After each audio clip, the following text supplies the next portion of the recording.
Hi folks, welcome back to the Tabletop's Edge. Today we are continuing our combined Days of Decision World in Flames campaign playthrough, and we're going to be picking up with the May-June turn of 1936. So far we are 2 turns into the campaign, and if I'm honest, not a whole lot has happened yet. That's not uncommon though with this particular campaign. Things do tend to start slowly, particularly in 36 and 37 before they pick up steam in 1938. As a matter of fact, the highlights so far really are the reoccupation of the Rhineland by Germany, which was followed by a level 1 treaty being signed between the Commonwealth and France.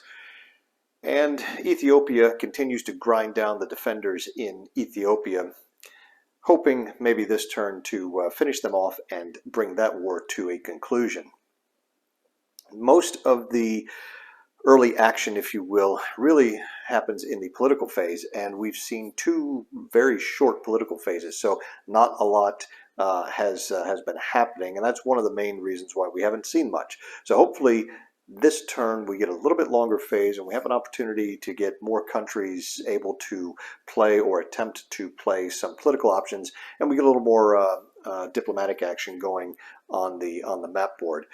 And while not a lot is going to be happening really this turn or probably for the rest of this year, there are some things that are happening, and those things are really prerequisites almost for larger things that are going to be coming down the road. So real basic things that may not seem like too much at the moment, but they're going to unlock or provide a foundation for several of the major powers to build on as they approach readiness for war, where we get some conflict breaking out on the maps. So as such, we're probably not going to spend a whole lot of time on the actual maps themselves. We'll probably spend most of the of this episode focused on the political phase. Hopefully, of course, we get a decent length political phase. So with that, let's go ahead and let's get started. First thing we need to do is to determine the political initiative for the turn. And what you will see in Days of Decision is kind of an ebb and flow with the activity among the major powers. Because it costs money to bid for initiative, and then it costs more money to actually execute the vast majority of political options out there, and you still need more money to actually build your military. Countries can't afford to waste money on failed bids. And what I mean by a failed bid would be where you bid some money, get a middling or high initiative order, and then have the phase end before it gets to you, and you don't have the opportunity to do what you wanted to do in the political phase. Now, it's true that when that happens, you do get some bonus bid points in the next turn based on your political effectiveness, but that just sort of tempts you to spend even more money because you want to take advantage of those bids and not bid points next turn and not lose them. So now you're continuing to bid even more money in an attempt to pull off this political option that you have been wanting to do.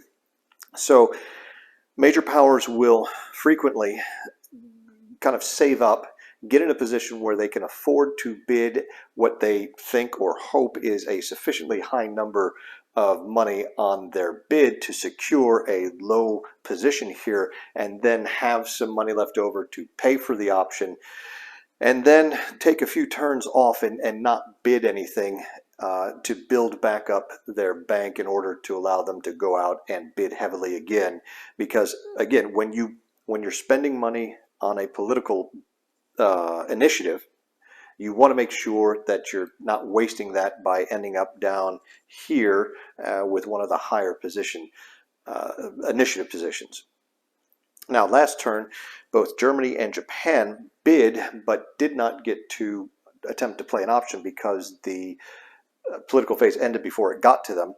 So this turn, they are going to get some bonus bid points. Germany's going to get a whopping 5 for her political effectiveness here, while Japan's going to get a much more modest 2. Still, any bonus bid points you can get are most welcome. So I would expect to see both Germany and Japan as active bidders this time around. We're going to take a look at the rest of the powers.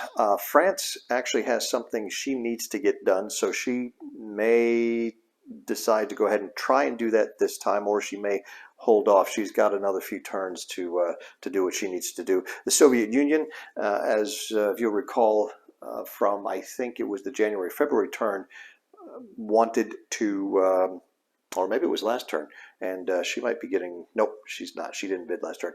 The Soviet Union has a political option that it needs to play in order to sort of allow it to select more useful political options further down the road. So is this the turn that the Soviet Union decides to take a shot at trying to get that done, or do they hold off and wait? So that's what I'm going to look at here. Once I figure out what everybody's going to bid, we'll pick back up with revealing the bids and determining our initiative order for this political phase.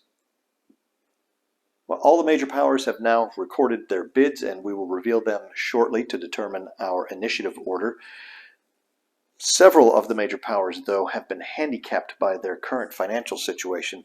As you can see here, only 3 of the 8 powers, Germany, the Soviet Union, and the United States, have more than 5 money on hand currently.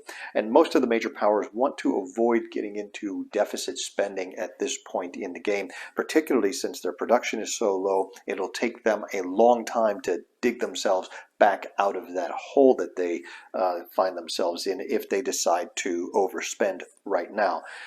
So what that means is we're probably going to have only a few bidders for political options. Let's start by taking a look at the fascist powers. Germany is currently looking to grab as many resources as she can. She's still several short, I think 7 or 8 short of being at full production, meaning she has 1 resource going to each of her 19 factories. So with that in mind, she's looking to sign an economic agreement with a miner this turn, and she wants to make sure she gets that option before anybody else has an opportunity to play it and freeze her out of it. So she's bidding a rather aggressive 4 money, which is going to be added to the +2 for the bid modifier from last turn's position, as well as the 5 bonus bid points for not being able to execute or have an opportunity to execute a political option last time due to her modified political effectiveness, which we see is a 5. So the 4 + 2 + 5 gives her a total of 11. Next up is Italy. Italy, with only 3 money, is passing right now. She's got her hands full with the Ethiopian operation, and perhaps later this year she may get back around to looking at some political options to play. So Italy bids 0. She still does get a 1 bid point for her position from last turn, so she has a grand total of 1. Japan has been kind of frozen out of playing a political option both of the first 2 turns so far. However, she doesn't have a lot of money left, so she can't afford to bid too much. Therefore, she's bidding 2. She's going to get an additional 3 for being in the 3rd position last turn, and then because she didn't get to play anything last time, she's also going to get an additional 2 on top of that, giving her a total of 7. The Commonwealth is passing. She went from the richest major power to basically bottom of the pack. Well, not really bottom of the pack. She's got 3 along with Italy and who else is in there? Japan. So the Commonwealth is going to need a couple of turns to build back up financially before she'll be in a position to go out and make some aggressive bids again. So bidding 0, she's going to get 4 from her first position last turn, which is going to give her a total of 4. France likewise is bidding 0, but she'll get the 3, giving her a total of 3. The United States, despite having more money than anybody else, doesn't really have any political options that look appealing to her right now, so she's bidding 0, but she will end up with a total of 1 due to the bonus from last turn. China is also not bidding again, and that 0 plus 0 gives her a net total of 0. Finally, the communists, the USSR, I mentioned, I think last turn, something that the Soviets have been wanting to do. They're going to make their move here with 8 money on hand. They're bidding 5. To that, they're going to add the +2 for their position last turn, giving them a total of 7. So we have 3 bidding nations and we have 5 non-bidding powers. Of the bidding powers, we have 11, 7, and 7. So Germany with 11 is going to move into the first position here. Now we have, I think for the first time, we have a tie. We've got Japan with a net total of 7 and the USSR with a total of 7. When this happens, you break the tie by whoever has the higher political effectiveness. And we can see here Japan has a political effectiveness of 2, but so does the Soviet Union. So when they are tied with political effectiveness, they maintain their order from last turn. You can see Japan acted prior to the Soviet Union, therefore Japan's going to win the tiebreaker here and move into second place, and then that's going to put the Soviet Union in third place. That's also going to be where we place our last card marker. So again, this is not going to be a terribly long political phase, since only 3 of the major powers are potentially going to get to do any political options. Now we have to rank the remaining 5. Of those, we have the Commonwealth with a total of 4. They will come in 4th. France has a total of 3, putting her in 5th. Then we have the United States and Italy tied at 1 apiece. So we look at the political effectiveness. You can see the Italians have a political effectiveness of 3 and the United States is 2. So with their greater political effectiveness, the Italians are going to slide in to 6th, and then bringing up the rear as usual are the USA and China. So the initiative order is set with Germany starting. I'm going to go ahead and record the bid payments, if you will, by lowering the totals for Germany, the Soviet Union, and Japan, and then we'll pick up with Germany's first political option. It's a fairly simple formula that guides most of the major powers' overall strategies in World in Flames, but is particularly applicable to the fascist powers, and that is you need to gain control of as many resources as you can and factories to expand your production base, allowing you to grow your military power, which will give you the ability to seize control of the objective cities needed to ultimately win the game.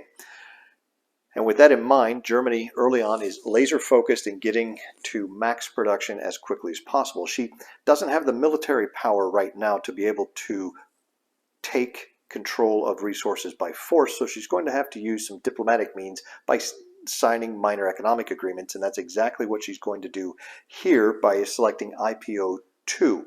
Now, which minor is she going to sign the agreement with? She's been eyeing the remaining available oil resource in Romania. She's also looking at the iron ore resources in Sweden. Now, the danger of not signing the agreement with Romania and being able to take in that remaining oil is that somebody else may be able to come in and scoop up that resource, preventing Germany then from signing an agreement down the road with Romania. But ultimately, if things go as Germany hopes they do, Germany will simply be strong enough at a later point in the game to simply march in and conquer the resources in Romania. Anywhere that the German panzers can drive to is going to be easier for the Germans to control than if they have to get on a boat and sail there, which is the case with Sweden. So Germany does hope to be able to dominate the Baltic Sea as part of her long-term strategy, and Scandinavia does figure into the German strategy as well, since there are a few objective cities up there. And those objective cities, Germany simply needs to control them. That's either militarily by conquering them or by diplomatically aligning that minor country with Germany will give her control of that objective city. So she's going to take I think a course of attempting to diplomatically dominate the Scandinavian countries rather than try to do so militarily. And with that in mind, she's going to sign the economic agreement with Sweden. Now, there is a prerequisite that you can see here. The minor cannot be at war or already in a civil war, which is the case with Sweden, so that prerequisite is met. And then the second one here is the major powers initiative must be less than or equal to the minor's willpower. Well, we can see that Sweden's willpower right here is a 2. Germany is in the 1 position for initiative, so she also meets that prerequisite, which means Germany is able to execute this political option. First thing we're going to do is pay for money. This is going to take Germany actually into deficit spending. Since she only has 2 remaining after her bid, she's going to end up at -2. However, she should be able to get enough production this turn to get back onto the plus side. So she won't be negative for very long. Next, we need to record the effect on the minor countries.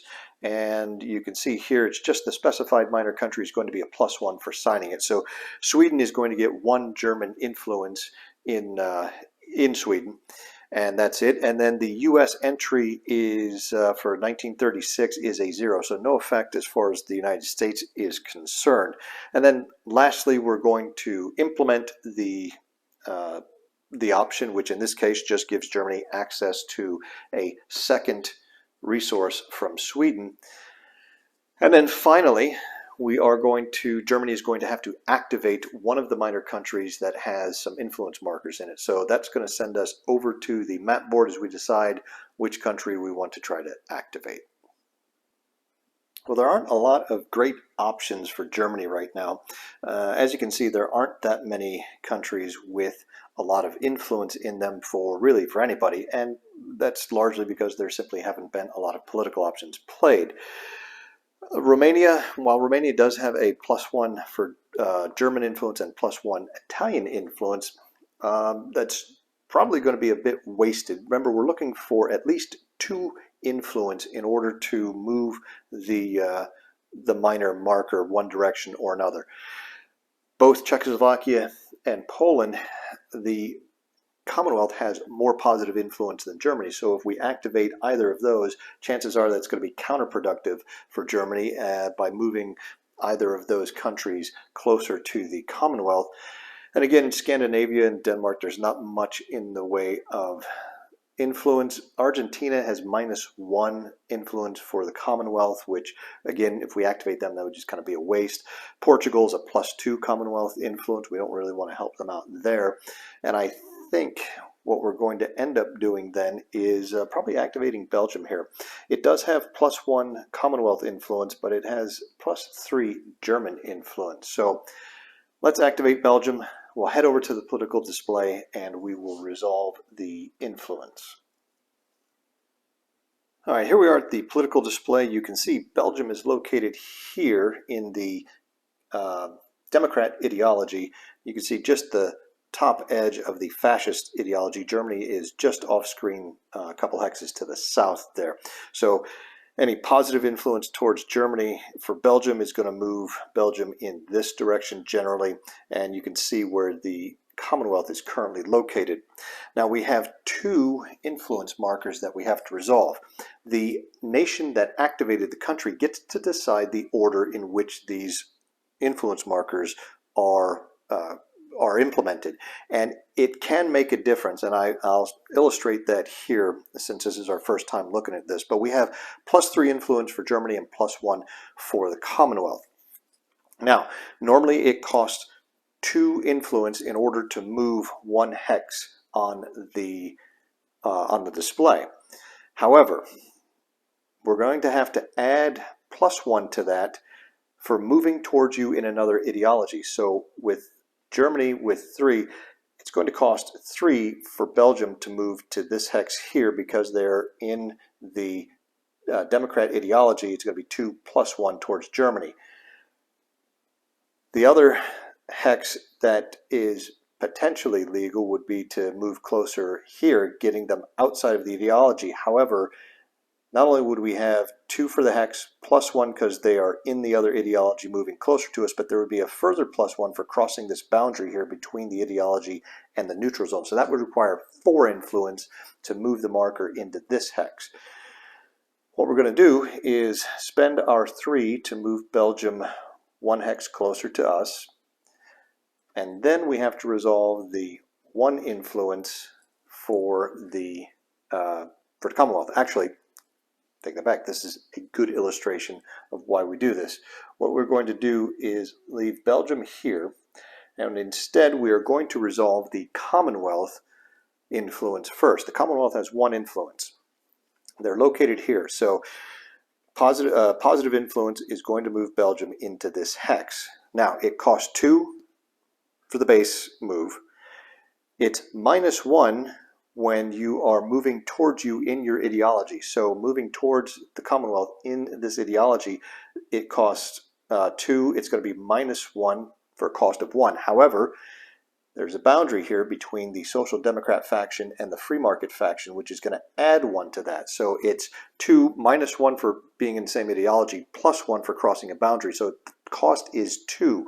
By expending this or resolving this influence first, the Belgian marker is not going to be able to move. Then we resolve our 3 German influence, which is going to slide Belgium here. Now, if we had done that in the other order, if we had done the German influence first, well, Belgium is still going to move there. However, now the 1 Commonwealth influence will allow the Belgian marker, it still cannot move here because it's crossing a boundary. This cost would be 2, the same as if it were coming from that hex. However, to go here, it's not crossing a boundary, it's moving closer to the Commonwealth within the ideology. So therefore, that 1 influence would still result in Belgium being able to move into that hex and being just a single hex away from the Commonwealth. So we reset things and we will resolve this in the, I guess, the official order, or the final order. What we decide to do is we're going to resolve the Commonwealth influence first, which is going to keep Belgium in that hex, and then we will resolve the 3 influence for Germany, which will slide her 1 hex there.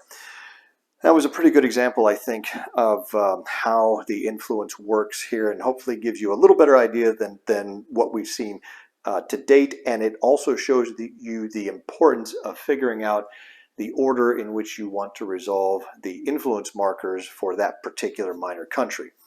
Now, with that all said and done, the last thing Germany needs to do is roll to see if the political phase is going to end, and that's going to require a 1 on the die. All right, here's the die roll. Now, since there have been no political options played previously this turn, there's no modifier to the die roll. The Germans simply need to roll higher than a 1 in order to allow the phase to continue.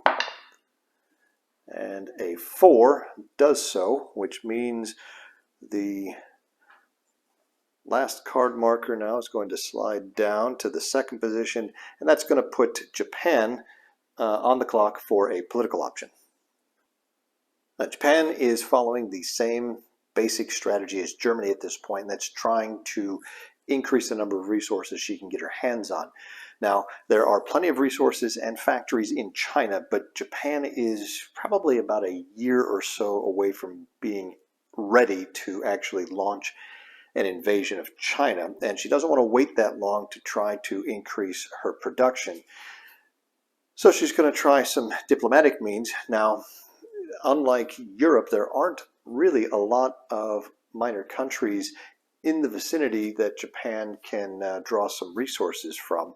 And even if there were, and of course the obvious one is the Netherlands, East Indies, with oil, and Japan would like to start getting some of that oil, very much like to get some of that oil. However, Germany has already played IPO2, Minor Economic Agreement, this turn, and only one major power, or as I say, only one political option. A political option may only be played once per turn. So if somebody beats you to the punch, like Germany did here with Japan, that sort of takes the Minor Economic Agreement option off the table for everyone else who would be going in this political phase.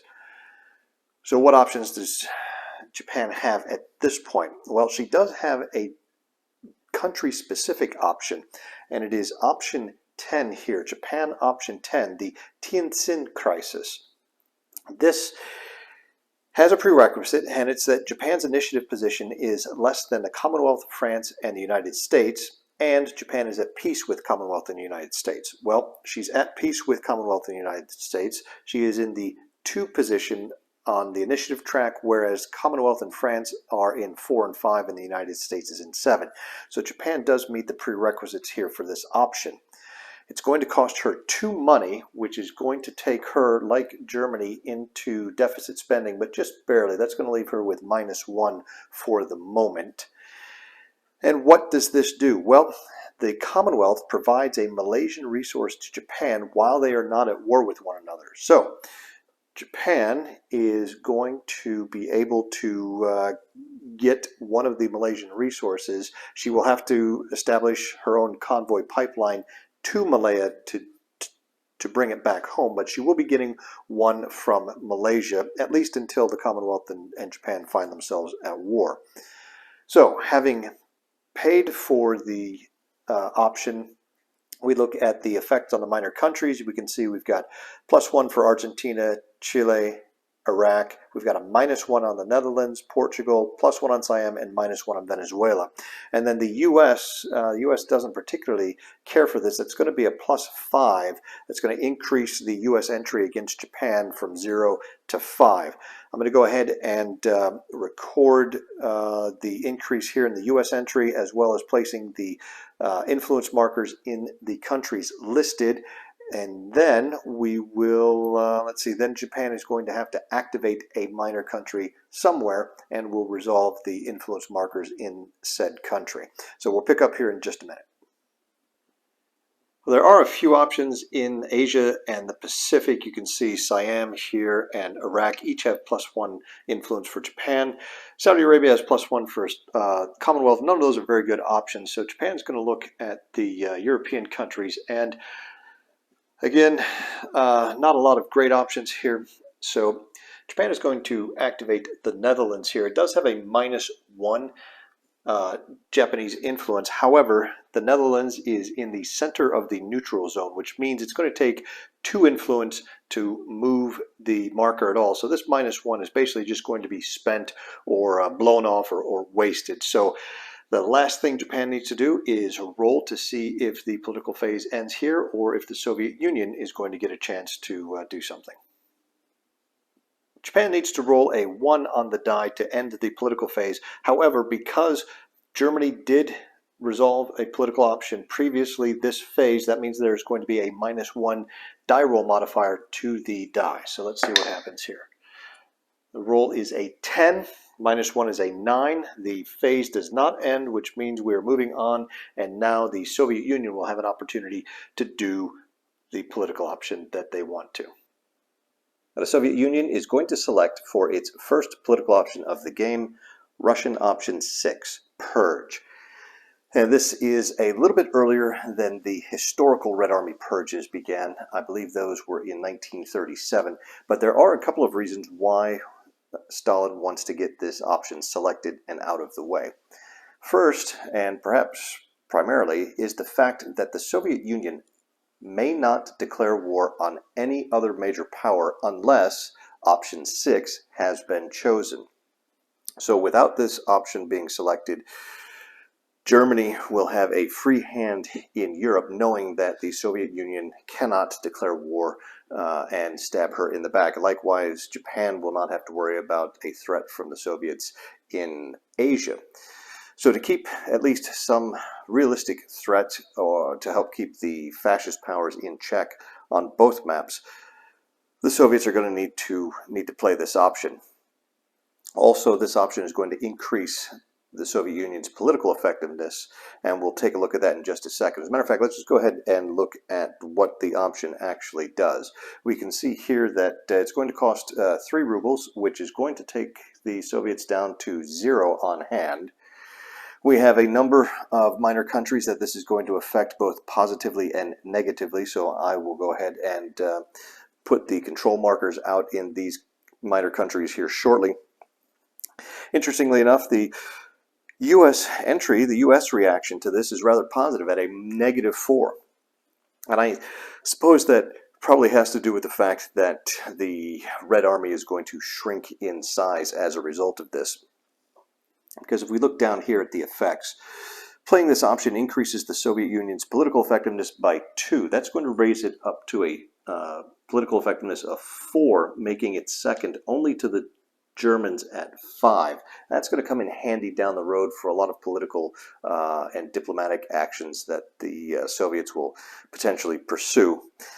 Next, and here comes the bad part, we're going to have to remove the Tukhachevsky headquarters from the game and destroy the 3 best on-map Soviet infantry. Now, Tukhachevsky is one of the best, if not the best, Soviet headquarters in the game. So losing that permanently does hurt. We will get the Yeremenko headquarters added to the Soviet force pool in 1940 as a result of this, but that's pretty poor consolation for losing one of the best headquarters in the game, and certainly the best headquarters that the Soviet Union has, with the possible exception of the Zhukov headquarters. Now, the Red Army rather, is not very large at the moment. In fact, they only have a total of 3 infantry corps on map, so it's going to remove all of their infantry corps, making them considerably weaker than they already are. However, now is really the time to do it because there's not much of a threat of another major power declaring war on them.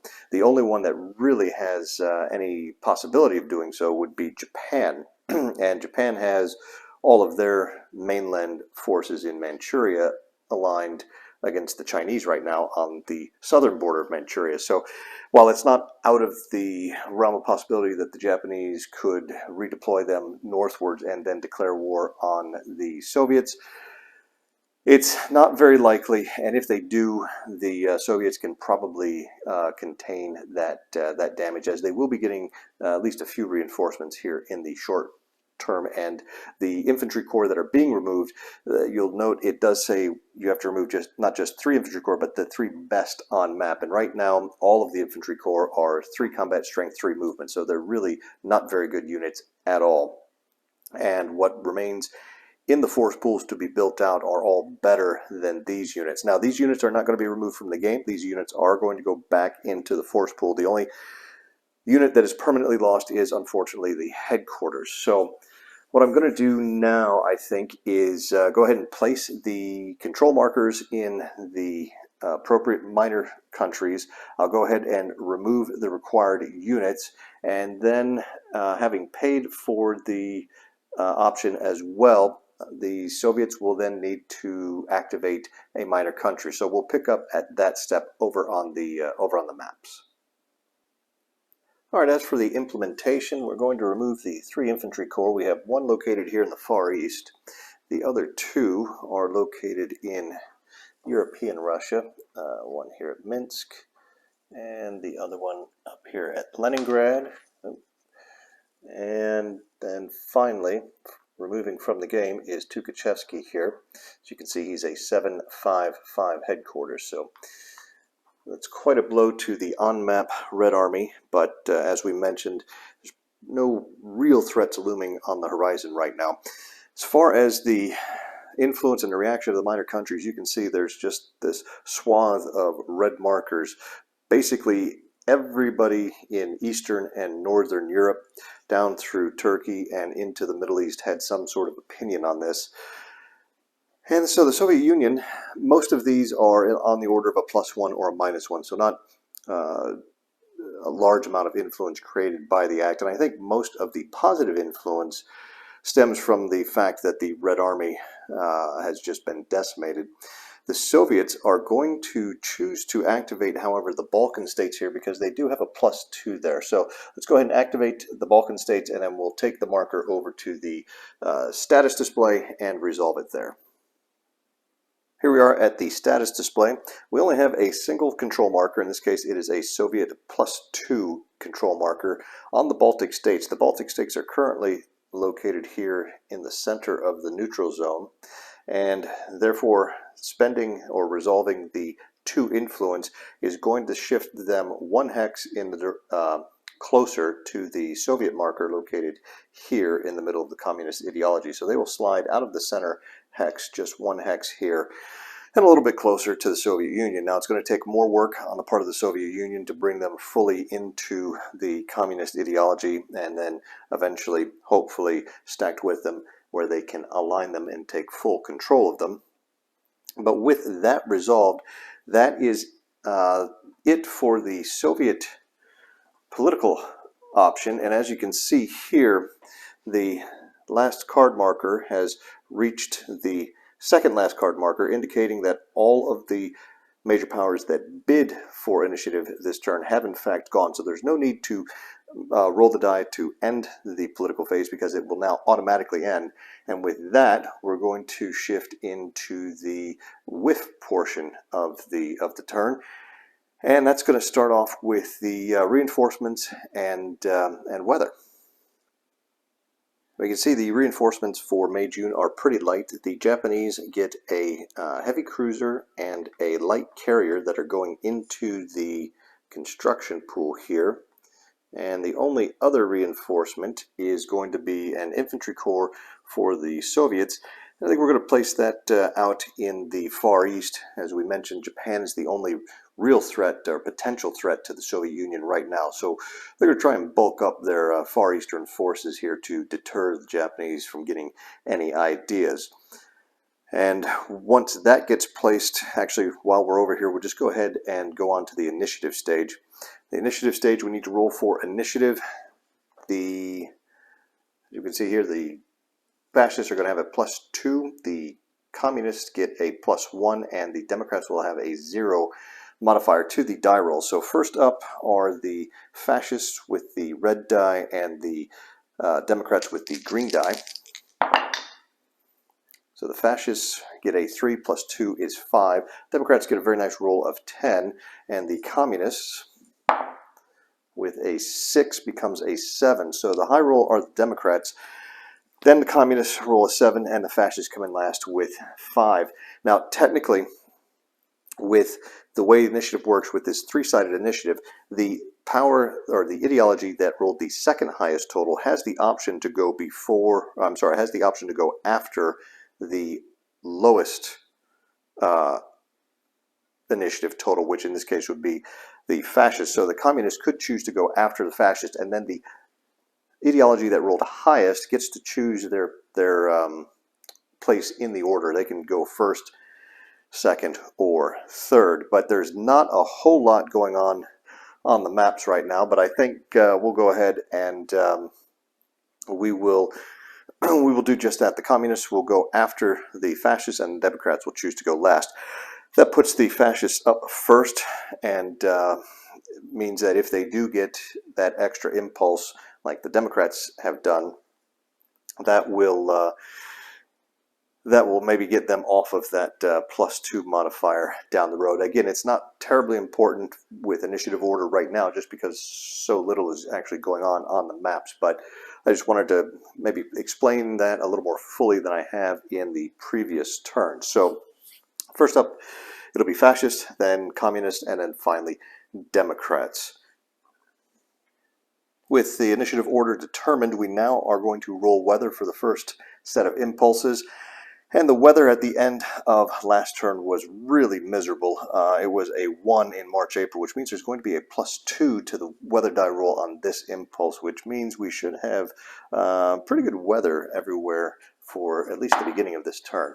7 + 2 is 9. That's going to be fair everywhere, and the impulse marker is going to advance just 1 box after each impulse. So with fair weather everywhere, I'll clean that up, and we'll head over to the maps to see what the fascists do. I think really the only thing we're looking at is probably just some stuff down in Ethiopia with the Italians. Well, as expected, after looking things over, the Germans are content to kind of stand pat. They won't be doing anything this turn, really, and the Japanese have just one minor land move, which means all of the action, probably for the turn on both sides, is going to be taking place here in Ethiopia. And for that reason, we're going to kind of skip through the sequence of play all the way up to the ground strike mission step, where the Italians will go ahead and this time they're going to fly their bombers in to attempt to ground strike the remaining defenders in Addis Ababa. Now, it's a very long shot. They are going to need a 1 to flip the headquarters down, but if they do, it's going to ease their attack considerably. So let's see what happens here. Now, they're going to roll a 4, which is going to miss. So we will rebase the bombers back in Asmara here. And we'll move on to the rail movement, which there is none. Land movement, the Japanese are just going to shift a division 1 hex out of Port Arthur there. And the Italians have no land movement, neither do the Germans. There's no air transport, no debark of land units, no invasions, paradrops, and then that's going to bring us to land combat, where we are going to have 1 attack by the Italians, and the Italians are going to attack Addis Ababa from all 3 hexes here. Now, they've got 8 strength points here in this first hex.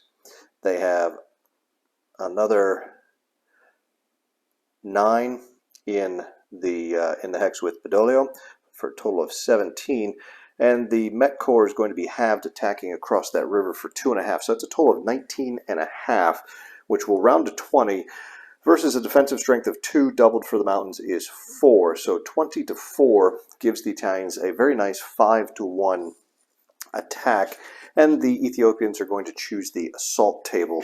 Now, 5 to 1 column, the Italians are going to be guaranteed of taking the hex, so they will indeed put an end to the war here. The question is how costly is it going to be for them? So they still want to roll rather high to avoid any unnecessary losses. Let's see what they manage here. Well, they don't really manage that. There's a 2. 2 on the 5 to 1 is a 1 and 1 loss. You can see that right here. So attacker loses 1, defender loses 1. The attackers will lose the infantry division here, their cheapest unit. That's going to eliminate the defending headquarters there. Now, I could have committed the Italian headquarters to offensive support and the defensive headquarters to defensive support. They would have canceled each other out. It would have been a net +0, so I just really didn't bother with that. And the Italians will march into Addis Ababa and take control of that. And in the process, because they did not receive an asterisk result, they are going to all be turned face down, which is a little unfortunate. The attack could have gone much better for them, but given how difficult it is to take that city in the mountain, especially with the forces that the Italians have in theater, being able to finish the war for the cost of just a single infantry division, I think they're going to count themselves lucky. And now they'll just have the next several turns to start shifting this force back into the homeland in Italy, minus whatever they decide to leave as a garrison. With that, wrapping up the combat step, there are no air rebases. Well, you know what? Actually, the Japanese are going to do a small little air rebase of a fighter in the home islands there. As a matter of fact, I can just take you over here to the Far East real quick and show you what the Japanese ended up doing. The Ki-10 Perry fighters just rebased from Fukuoka over here to Osaka, where the main naval elements are based, just to provide some defense against a surprise air attack, which is really nowhere in the foreseeable future. And then on the mainland, you can see up here the infantry division moved out of Port Arthur into the mountains there, which exceeded its movement cost, causing it to turn face down. This brings us to the reorganization step, and I don't think they are going to bother reorganizing that infantry division with the headquarters there. And the Italians, of course, have no real reorganization ability in Ethiopia with the headquarters turned face down there. So that's going to be the end of the fascist impulse, and we are going to move the marker up 1, and it will now be the communist impulse. With the axis impulse complete, it's going to move up to the second box here for the communist impulse. The only thing the Soviet Union is going to do is they're just going to slide their newly placed reinforcement in the Far East out of Khabarovsk 1 hex to the west into the mountains where the resource is on the border, which will actually turn that infantry corps face down. And that is it for the communist impulse.